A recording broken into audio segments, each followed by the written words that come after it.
अस्सलाम वालेकुम मलगरो यो ډیره معلوماتي ویډیو مې د لروړې د امید ده چې تاسو به خوښیږي کله چې عمران خان د پاکستان کرکټ ټیم کپتانو 1992 کې نو یو نوی بالر وسیم اکرم چې اوس کرکټ نه ریټایرډ شوی دی ډېر نوم یې جوړ کو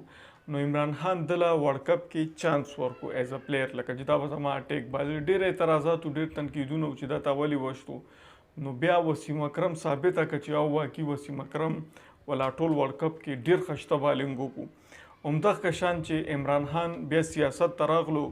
نو پنجاب کې چې حکومت راغلو نو ډیر لکه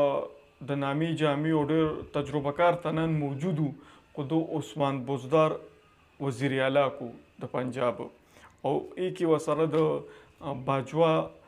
ډیر دغه اعتراض په چې دا مدغه کو د پارټایم ډیر تنانو اعتراض چې دا په لکه نوې تندې د په دون لوی غده باندې د څنګه لګي نو عمران خان هغه ټیم عمران خان دا ویلو چې لکه دا زما د 1992 ورلد کپ وسیم اکرم دی لکه دی به د وسیم اکرم غوندې رول پلی کوي په دې سیاست کې دا ویډیو تاسو وګورئ जिसको कोई जानता तक नहीं था, जिसकी पहचान करवाने के लिए शहबाज शरीफ का हवाला देना पड़ता था, उसे पहचान दिलाई, मुल्क के सबसे बड़े सूबे पंजाब की कुंजी उसे थमाई, अपनों से लड़ाई की, गैरों की तनकीद सही, कईयों की नाराज़ी मोल ली, लेकिन उसका हाथ नहीं छोड़ा। अपनों की महफिल जमी या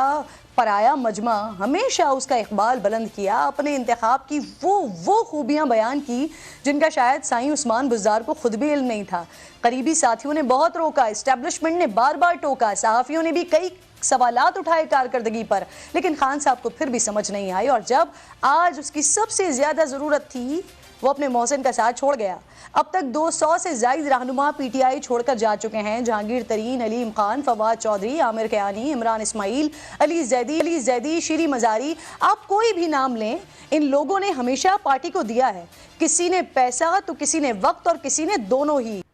वीडियो तاسو کته امید ده چې تاسو به ډیره خوښ شي که تاسو غواړئ چې دا رنګه معلوماتي ویډیوګانې زه مزید تاسو لپاره وړم نو دې لپاره به تاسو زموږ چینل ضرور سبسکرایب کړئ مننه